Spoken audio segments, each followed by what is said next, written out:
कौन मु देखुची एक अपरूप मूर्ति एक अपरूप मूर्ति मु देखुची मु निस्तरी गली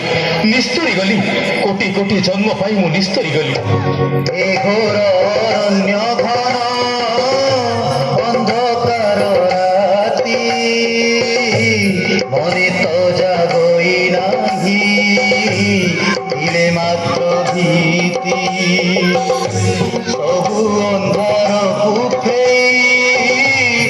रंगे आसुची नयनाभिराम नील आलोकर भाति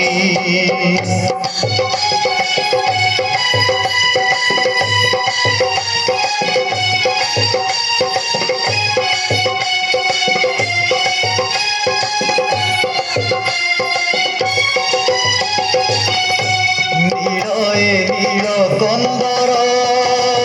सबुत नील सुंदर बाट तले उभा नील माधव मूर्ति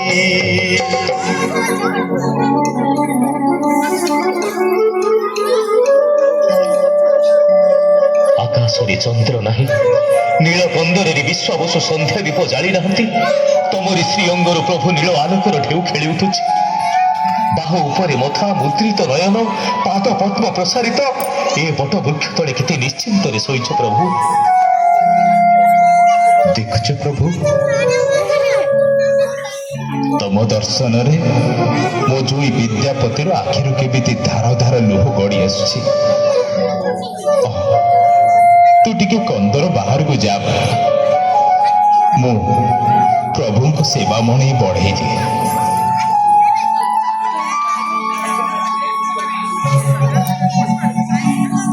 निय प्रभु आज तुम मणई पाई जो पोड़ा कंदमूल आनी ये सबू कंदमूल सार खाइले जानिबे निय महाप्रभु मु तुम हाथ गोड़ धरी निर्भरा होची तमे मो संगे एमती हट लगाना तुमको भोक होबनी नबटी निय निय नाही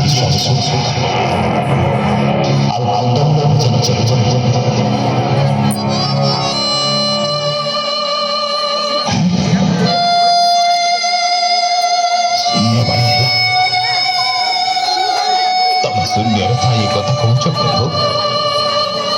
कहीं मोर की दोष होला जे तमे मो हाथ कंदमूल खाइबनी ना ना एथिरे तोर किछि दोष सुन मो प्रिय सबर हे मोर वचन रे कंदमूल खाइबाकू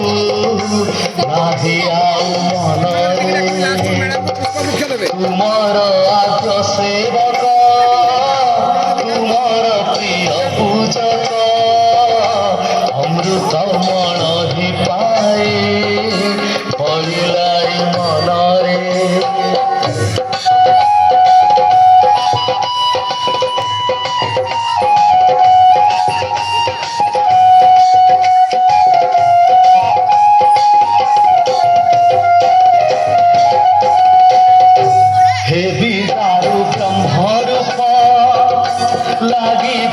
संध्या धूप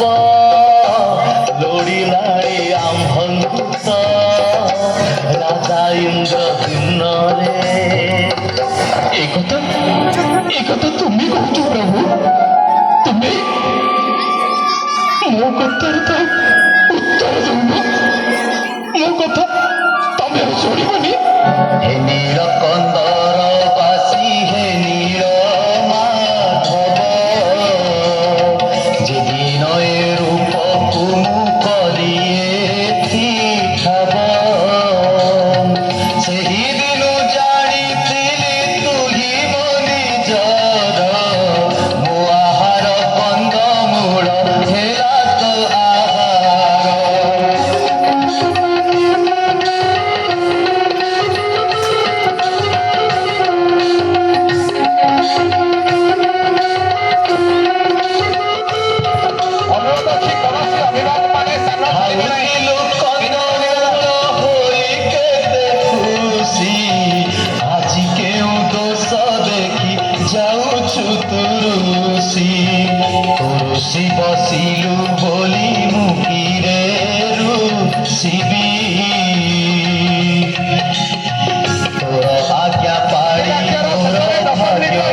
କହୁଛି ବାବୁ ମତେ ନ ଠକିବୁ